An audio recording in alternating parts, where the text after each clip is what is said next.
Back my YouTube channel. तो आज की वीडियो में हम आपको बताने जा रहे हैं यूरिया साइकिल। यूरिया साइकिल क्या होती है, इसकी पूरी जानकारी आज इस वीडियो के माध्यम से हम आपको देंगे। देखिए, ये BSc first year second semester geology theory paper का जो सिलेबस है वो कंप्लीट यहाँ पर किया जाता है।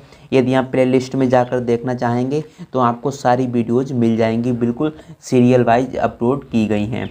तो यहाँ पर जैसा कि आप देख पा रहे होंगे, जो आपकी चौथी यूनिट है जिसमें यूरिया साइकिल दिया गया है, ये काफ़ी ज़्यादा इम्पोर्टेंट है, इसीलिए मैंने आज आपको यूरिया साइकिल के बारे में बताया है। और यहाँ पर आप देख पा रहे होंगे जो तीसरी जो यूनिट है, इसमें मैंने आपको क्या क्या बता दिया है। इसमें मैंने आपको सिट्रिक एसिड साइकिल यानी कि जो आपकी क्रेब साइकिल होती है वो भी मैंने आपको बता दी है, और ग्लूकोनियोजेनेसिस के बारे में और पेंटोज फॉस्फेट पाथवे के बारे में मैंने आपको बता दिया है।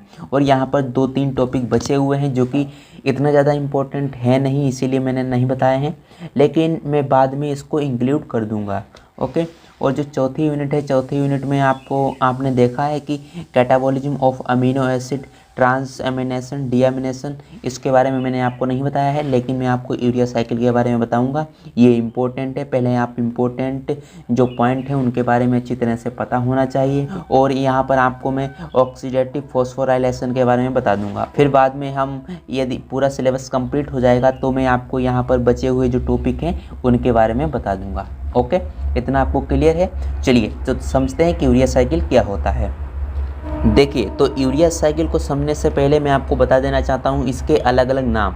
यूरिया साइकिल को हम अलग अलग नाम से जानते हैं। सबसे पहला है यूरिया सिंथेट साइकिल, और इसके द्वारा यूरिया का निर्माण होता है। मैं आपको बता देता हूँ कि जो अमोनिया होता है वो हमारे बॉडी के लिए एक टॉक्सिक होता है, जहर की तरह कार्य करता है। तो यूरिया साइकिल के द्वारा यूरिया का निर्माण होता है, जिसे हम यूरिन बोल देते हैं। और फिर बाद में क्या होता है, इसे हम यूरिया साइकिल कह देते हैं। यानी कि अमोनिया से यूरिया का निर्माण होना यूरिया साइकिल कहलाता है। तो इसीलिए इसके अलग अलग नाम हैं, वो हम देख लेते हैं। पहला है urea synthesis cycle, the ornithine cycle, Krebs Henseleit cycle. तो इसके 3 अलग अलग नाम हैं जो कि इम्पोर्टेंट है। अलग अलग नाम से भी पूछा जा सकता है आपकी परीक्षा में, इसीलिए आपको अलग अलग नाम याद होने चाहिए। और कई यूनिवर्सिटी में आपने देखा होगा जो MCQ बेस पेपर आता है, MCQ बेस पैटर्न पर, तो उनके लिए भी काफ़ी ज़्यादा इम्पोर्टेंट है। अब बात करते हैं कि जो यूरिया साइकिल होता है वो कहाँ पर होती है। तो हमारे बॉडी में जो लीवर होता है उसमें ये प्रोसेस होती है यूरिया साइकिल की। लीवर में जो हेपेटाइट सेल्स होती हैं उनके अंदर ये प्रोसेस होती है। इसके अंदर, इस सेल्स के अंदर माइटोकॉन्ड्रिया भी होती है और साइटोप्लाज्म भी होता है। माइटोकॉन्ड्रिया के अंदर एक रिएक्शन होती है और साइटोप्लाज्म के अंदर 3 रिएक्शंस होती हैं। अभी हम आपको बताएंगे किस प्रकार से एक रिएक्शन माइटोकॉन्ड्रिया में होती है और 3 रिएक्शन किस में होती है, साइटोप्लाज्म में, जिसे हम साइटोसोल भी कह देते हैं। अब बात आती है यहाँ पर कि यूरिया का निर्माण क्यों करना पड़ा हमें। ठीक है, यूरिया का निर्माण हम क्यों करते हैं, हमारी बॉडी क्यों करती है यूरिया का निर्माण। तो इसलिए करती है। यहाँ पर देखिए, यूरिया का सिंथेसिस क्यों होता है, यूरिया का निर्माण क्यों होता है, क्योंकि जो अमाइनो एसिड होता है उसको जब हम ब्रेक करते हैं उसके स्ट्रक्चर में क्या होता है, अमोनिया होता है जो कि टॉक्सिक होता है। यहाँ पर प्लस लगा हुआ है, यानी कि 4 में से 1 माइनस हो जाता है, तो यहाँ पर NH3 हो जाता है। तो इसीलिए इसे हम टॉक्सिक बोल देते हैं, क्योंकि ये अमोनिया है। अमाइनो एसिड जो होता है इसका जब स्ट्रक्चर हम ब्रेक करते हैं, अमाइनो एसिड को जब हम तोड़ते हैं, तब जो अमोनिया होती है वो फ्री हो जाती है। और जो अमोनिया फ्री हो जाती है वो हमारी बॉडी के लिए काफ़ी ज़्यादा टॉक्सिक होती है, काफ़ी जहर की तरह कार्य करती है। तो इसीलिए इस अमोनिया के द्वारा या तो हम बायोसिंथेसिस करा सकते हैं, यानी इसके द्वारा हम कुछ निर्माण करा सकते हैं, फिर से अमीनो एसिड बना सकते हैं, या तो इसका कोई कार्य नहीं है तो हम इसे यूरिया साइकिल के द्वारा यूरिया बना देते हैं, फिर हम इसे सिक्रीशन कर देते हैं, सिक्रीट आउट कर देते हैं। या तो हम इससे कुछ बायोसिंथेसिस करा लें, कुछ इसका निर्माण करा लें इससे, या तो हम इसे बॉडी से बाहर करा दें। तो इस प्रकार से क्या होता है, यूरिया साइकिल होती है। चलिए अब हम इसको अच्छी तरह से और समझते हैं। तो यहाँ पर आप देख पा रहे होंगे, सबसे पहले यहाँ पर कितने सारे पॉइंट लिखे हुए हैं, ये आपको ऐसे नहीं समझ में आ पाएंगे। जैसा कि यहाँ पर आप देख पा रहे होंगे, ये क्या है, ये एक यूरिया साइकिल है, ये कंप्लीट प्रोसेस है। इसे हम आपको अच्छी तरह से बता देंगे, तब आपको अच्छी तरह से इसे समझ में आ जाएगा। तो देखिए, जो मैं आपको बता रहा हूँ सिर्फ आपको वही समझना है, तो आप समझ जाएंगे। तो तो देखिए सबसे पहले यहाँ पर हम बात करते हैं, सबसे पहला पॉइंट यहाँ पर क्या लिखा हुआ है, इसमें कार्बोमाइल फॉस्फेट का फॉर्मेशन कार्बन डाइऑक्साइड NH3 यानी अमोनिया एंड ATP मिलने से होता है। यहाँ पर क्या बोला गया है कि कार्बन डाइऑक्साइड और NH3 यानी कि अमोनिया और 2 ATP जो कि क्या करती हैं, कार्बोमाइल फॉस्फेट का फॉर्मेशन करती हैं, कार्बोमाइल फॉस्फेट का फॉर्मेशन करती हैं। और कौन से एंजाइम से करती हैं, कार्बोमाइल फॉस्फेट सिंथेज फर्स्ट। ये एक एंजाइम है जो कि क्या करता है, अमोनिया को, ammonia plus carbon dioxide plus ATP इनको मिलाकर क्या करता है, कार्बोमाइल फॉस्फेट का निर्माण करता है। सिर्फ आपको इतना ही अभी समझना है, यही पहली लाइन यहाँ पर लिखी गई है। और दूसरी लाइन क्या लिखी गई है कि कार्बोमाइल फॉस्फेट जो होता है वो कंबाइंस होता है यानी जुड़ता है विथ ऑर्निथीन, ऑर्निथीन से जुड़ता है और टू फॉर्म सिट्रुलिन, यानी कि ये क्या करता है, जो कार्बोमाइल फॉस्फेट होता है वो कंबाइन होता है ऑर्निथीन से, ऑर्निथीन से जुड़ता है कार्बोमाइल फॉस्फेट और साथ ही साथ प्लस में लगा दीजिए ऑर्निथीन, ये दोनों आपस में जुड़ जाते हैं तब क्या निर्माण करते हैं, सिट्रुलिन का निर्माण करते हैं। तब ये दोनों मिलकर सिट्रुलिन का निर्माण करते हैं, ठीक है। और कौन से एंजाइम से करते हैं, ऑर्निथीन ट्रांस कार्बोमाइलेज एंजाइम की मदद से ये सिट्रुलिन का निर्माण होता है। ये बात आप समझ चुके हैं, ओके। अब यहाँ पर आगे समझिए, आगे यहाँ पर पहला पॉइंट लिखा गया है, तीसरा point, citrulline joins aspartate acid and change to argininosuccinate. यहाँ पर क्या लिखा गया है, जो सिट्रुलिन होता है वो ज्वाइंट होता है एस्पार्टेट एसिड से। देखिए सिट्रुलिन जो होता है वो किससे ज्वाइंट होता है, एस्पार्टेट से, जो कि एस्पार्टेट कहाँ से आया है, क्रेब्स साइकिल के द्वारा एस्पार्टेट आया है और सिट्रुलिन एस्पार्टेट से जुड़ जाता है। यहाँ पर लिखा गया है citrulline joins aspartate acid, citrulline aspartate acid से जुड़ता है और चेंज हो जाता है किसमें, आर्जिनोसक्सिनेट में, और बदल जाता है आर्जिनोसक्सिनेट में। कौन से एंजाइम से, आर्जिनोसक्सिनेट सिंथेज एंजाइम से ये बदल जाता है किसमें, आर्जिनोसक्सिनेट में। और अगला यहाँ पर जो पॉइंट लिखा है, जो आर्जिनोसक्सिनेट होता है इसके ब्रेक से आर्जिनिन एंड फ्यूमरेट एसिड बनता है। अब आर्जिनो जो सक्सिनेट होता है वो आर्जिनोसक्सिनेज एंजाइम से टूटता है और फ्यूमरेट बना देता है और आर्जिनिन बना देता है, दो कंपाउंड यहाँ पर बना देता है।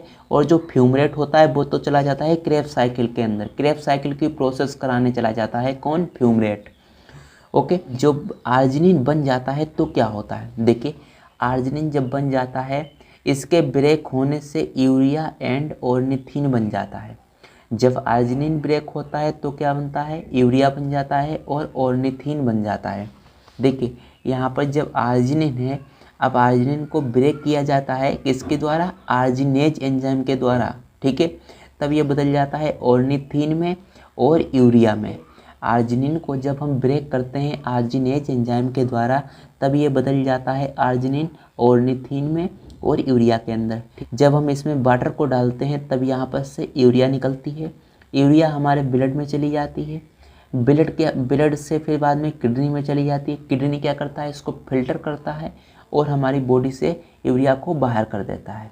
अब यहाँ पर ऑर्निथीन बन गया है। अब क्या होगा, ऑर्निथीन किससे कंबाइन होगा, कार्बोमाइल फॉस्फेट से, किस एंजाइम की मदद से, ऑर्निथीन ट्रांस कार्बोमाइलेज एंजाइम की मदद से, और ये सिट्रुलिन में बदल जाएगा। तो इस प्रकार से ये साइकिल जो होगी वो रिपीट होने लगेगी, ओके। तो इसे हम क्या बोलते हैं, यूरिया साइकिल बोलते हैं। जैसा कि अभी मैंने आपको बताया कि जो लीवर होता है, लीवर में जो हेपेटाइट सेल्स होती हैं, हेपेटोसाइट जो सेल्स होती हैं, उसकी जो माइटोकॉन्ड्रिया होती है उसमें तो एक रिएक्शन होती है और साइटोप्लाज्म में 3 रिएक्शंस होती हैं। किस प्रकार से, देखिए ये वाली जो रिएक्शंस होती है, ये वाली जो रिएक्शंस होती है ये किस में होती है, ये होती है माइटोकॉन्ड्रिया के अंदर, ठीक है। ये वाली जो रिएक्शंस होती है, एक रिएक्शन ये माइटोकॉन्ड्रिया के अंदर होती है और 1 2 3 रिएक्शंस जो होती है वो किसके अंदर होती हैं, साइटोप्लाज्म के अंदर होती हैं, यानी साइटोसोल के अंदर होती हैं। साइटोप्लाज्म के लिए साइटोसोल के लीजिए, ओके। तो एक रिएक्शन होती है माइटोकॉन्ड्रिया के अंदर और 3 रिएक्शंस होती हैं किसके अंदर, साइटोप्लाज्म के अंदर। तो इतनी बात आप जान चुके हैं। तो यही है यूरिया साइकिल। चलिए अब हम इसके कुछ MCQ करेंगे ताकि आपकी जो नॉलेज है वो काफ़ी ज़्यादा इम्प्रूवमेंट हो जाए और आपको अच्छी तरह से इस टॉपिक के बारे में समझ में आ सके। तो चलिए कुछ MCQ देख लेते हैं, और कई कई यूनिवर्सिटी में MCQ बेस पेपर आता है तो उनके लिए भी फ़ायदेमंद हो जाएगा। तो देखिए सबसे पहला जो यहाँ पर MCQ दिया गया है कि यूरिया किस विषैले पदार्थ से बनता है। अभी हमने आपको बताया यूरिया किस विषैले पदार्थ से बनता है, अमोनिया, जो कि हमारी बॉडी के लिए काफ़ी ज़्यादा टॉक्सिक होता है। तो यूरिया किस विषैले पदार्थ से बनता है, अमोनिया से बनता है, ये अभी हमने आपको बताया। अब अगला यहाँ पर जो MCQ है कि यूरिया चक्र कहाँ होता है। यूरिया चक्र कहाँ होता है, लीवर की हेपेटोसाइट सेल्स के अंदर होता है। लीवर के अंदर जो हेपेटोसाइट सेल्स होती हैं उसके अंदर क्या होता है, यूरिया चक्र होता है, तो लीवर की सेल्स के अंदर, ठीक है। और निम्नलिखित में से कौन यूरिया चक्र की प्रथम क्रिया है। यहाँ पर आपको बताना है कि जो यूरिया चक्र की प्रथम रिएक्शंस है वो कौन सी होती है। फॉर्मेशन ऑफ ऑर्निथिन, ये तो नहीं होती है। फॉर्मेशन ऑफ यूरिया, ये भी नहीं होती है। फॉर्मेशन ऑफ आर्गेनोसक्सिनेट, ये भी नहीं होती है। यहाँ पर पूछा गया है कि निम्नलिखित में से कि यूरिया चक्र की प्रथम क्रिया आपको बताना है। प्रथम क्रिया कौन सी होती है, चलिए मैं आपको दिखाई देता हूँ ताकि आपको कोई कन्फ्यूजन ना हो। देखिए यूरिया चक्र की प्रथम जो क्रिया होती है वो क्या होती है, कार्बोमाइल फॉस्फेट का बनना। प्रथम क्रिया यही होती है, कार्बोमाइल फॉस्फेट का बनना, यही प्रथम क्रिया होती है, जैसा कि अभी हमने आपको बताया। तो यहाँ पर कौन सा हो जाएगा, नॉन ऑफ द एबव, यानी कि इनमें से कोई नहीं। चलिए अगला यहाँ पर जो चौथा क्वेश्चन है काफ़ी ज़्यादा इम्पोर्टेंट है कि कार्बोमाइल फॉस्फेट के निर्माण के लिए कितने ATP की आवश्यकता होती है। 2 ATP की आवश्यकता होती है, हमने सीधे लिख दिया, ठीक है। तो कार्बोमाइल फॉस्फेट के निर्माण के लिए कितने ATP की आवश्यकता होती है, 2 ATP की। चलिए मैं आपको दिखाई देता हूँ ताकि आपको कोई कन्फ्यूजन ना लगे। 2 ATP की आवश्यकता होती है, कार्बोमाइल फॉस्फेट बन जाता है, ओके। तो इसी तरह से आपको क्वेश्चन आएंगे परीक्षाओं में, इससे कुछ ज़्यादा बढ़ के चढ़ के नहीं आएगा आपको। अगला यहाँ पर है निम्नलिखित एंजाइम और उसके उत्पाद का मिलान कीजिए। एंजाइम यहाँ पर लिखे गए हैं और एंजाइम से बनने वाला जो उत्पाद है, जो प्रोडक्ट है, वो यहाँ पर लिखा गया है। अब carbamoyl phosphate synthase first enzyme क्या है, carbamoyl phosphate synthase first enzyme जो होता है वो किसका निर्माण करता है, वो करता है कार्बोमाइल फॉस्फेट का निर्माण करता है। तो यहाँ पर कार्बोमाइल लिखा है सिर्फ, तो कार्बोमाइल सही है। अगला यहाँ पर ऑर्निथिन ट्रांस कार्बोमाइलेज जो एंजाइम होता है वो किसका निर्माण करता है, सिट्रुलिन का निर्माण करता है। अभी हमने आपको बताया, आप जाकर देख सकते हैं, या चलो मैं आपको दिखा देता हूँ, ठीक है। जो ऑर्निथिन ट्रांस कार्बोमाइलेज जो एंजाइम होता है वो किसका निर्माण करता है, सिट्रुलिन का निर्माण करता है। ये दोनों मिलकर सिट्रुलिन का निर्माण करते हैं इस एंजाइम की मदद से। चलिए दूसरा भी आपको क्लियर हो चुका है। देखिए यहाँ पर जो तीसरा है आर्गिनेज, आर्गिनेज जो एंजाइम होता है ये किसका निर्माण करता है, यूरिया का निर्माण करता है। देखिए आर्गिनेज जो एंजाइम होता है ये किसका निर्माण करता है, यूरिया का निर्माण करता है। और किसका निर्माण करता है, ऑर्निथिन का निर्माण करता है। ऑर्निथिन और यूरिया दोनों का निर्माण करता है कौन, और आर्गिनेज एंजाइम। आर्गिनेज एंजाइम, यहाँ पर यूरिया सही आ जाएगा, ठीक है। यदि यहाँ पर ऑर्निथिन होता तो हम ऑर्निथिन पर टिक लगाते हैं। अगला है आर्गिनोसक्सिनेज फॉस्फेट, ये जो एंजाइम हो ये किसका निर्माण करता है, फ्यूमरेट का निर्माण करता है। आर्गिनोसक्सिनेज फॉस्फेट जो होता है फ्यूमरेट का निर्माण करता है। आर्गिनोसक्सिनेज फॉस्फेट जो एंजाइम होता है वो किसका निर्माण करता है, फ्यूमरेट का निर्माण करता है। और किसका निर्माण करता है, आर्गिनिन का निर्माण करता है। यही एंजाइम 2 चीज़ों का निर्माण करता है। देखिए फ्यूमरेट का भी निर्माण करता है और आर्गिनिन का भी निर्माण करता है। कौन, आर्गिनोसक्सिनेट एंजाइम। इतनी बात आपको क्लियर हो चुकी है। चलिए आगे बढ़ते हैं। चलिए अगला यहाँ पर जो क्वेश्चन है छठा, यूरिया चक्र में कौन से यौगिक बनते हैं। आपको बताना है कि यूरिया जो साइकिल होती है उसमें कौन कौन से यौगिक बनते हैं। जैसे आर्जिनोसक्सिनेट भी बनता है और यहाँ पर ऑर्निथिन, फ्यूमरेट, ये सब बनते हैं। तो इसीलिए यहाँ पर ऑल ऑफ द एबव, यानी ये सभी जो होते हैं ये यौगिक बनते हैं। देखिए यहाँ पर हमने 7वां जो प्रश्न लिखा है और 8वां नमा, ये हमने डायरेक्ट प्रश्न लिख दिए हैं जो कि इम्पोर्टेंट है, सीधे सीधे आपको याद करना है। देखिए यूरिया के संश्लेषण के लिए, यानी यूरिया का जो सिंथेसिस होता है, यूरिया का जो निर्माण होता है उसके लिए हमें टोटल 4 ATP की आवश्यकता होती है। कितनी? 4 ATP की आवश्यकता होती है टोटल। ओके, किसके निर्माण में? यूरिया के निर्माण में। ऐसे आपको सीधे याद रखना है। 8वां जो प्रश्न है कि आर्गेनो सब्सट्रेट होता है, इसको बनाने के लिए हमें 1 ATP की आवश्यकता होती है और ये 1 ATP जो होता है वो टूट जाता है इनऑर्गेनिक फॉस्फेट यानी IPP और एडिनोसिन मोनोफॉस्फेट में। ओके, तो ऑर्गेनो सब्सट्रेट बनाने के लिए 1 ATP की आवश्यकता होती है जो टूट जाती है AMP और PPI में। 9वां प्रश्न है carbamoyl phosphate synthase first enzyme जो होता है यूरिया साइकिल का प्रमुख एंजाइम होता है। परीक्षा में पूछा जाएगा कि यूरिया साइकिल का प्रमुख एंजाइम कौन सा है? CPS first, carbamoyl phosphate synthase first. 10वां जो प्रश्न है यूरिया चक्र का क्या महत्व है?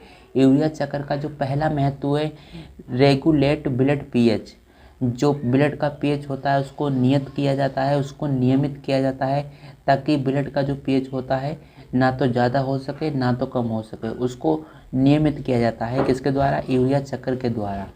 11वां जो प्रश्न है first 2 enzyme of urea cycle are present in, जो यूरिया साइकिल होता है यूरिया साइकिल के पहले 2 एंजाइम, ठीक है, यूरिया साइकिल के पहले 2 एंजाइम वो कहाँ पर प्रेजेंट होते हैं, कहाँ पर उपस्थित होते हैं? तो यूरिया साइकिल के 2 पहले एंजाइम माइटोकॉन्ड्रिया में उपस्थित होते हैं। जैसा कि यदि मैं आपको दिखाना चाहूँ तो यहाँ पर आप देख पा रहे होंगे जो यूरिया साइकिल है, यूरिया साइकिल ये है, इसके 2 जो एंजाइम होते हैं, 2 पहले एंजाइम माइटोकॉन्ड्रिया में उपस्थित होते हैं।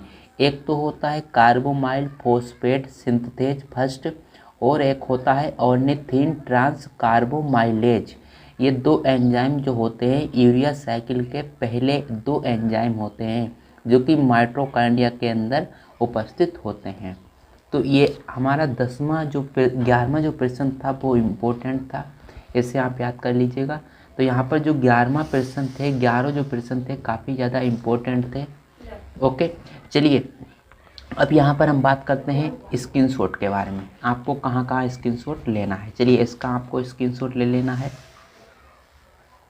इसका आपको स्क्रीनशॉट ले लेना है ताकि ये आपको याद रहे। ये लीजिए यूरिया साइकिल का स्क्रीनशॉट, ये ले लीजिए यहाँ पर ये। ओके, तो आज की वीडियो में हमने आपको क्या बता दिया है कि यूरिया साइकिल क्या होता है, काफ़ी ज़्यादा इम्पोर्टेंट था, इससे आप अच्छी तरह से याद करना है। ओके, तो चलिए अब हम मिलते हैं अगली वीडियो में। जब तक के लिए जय हिंद, जय भारत।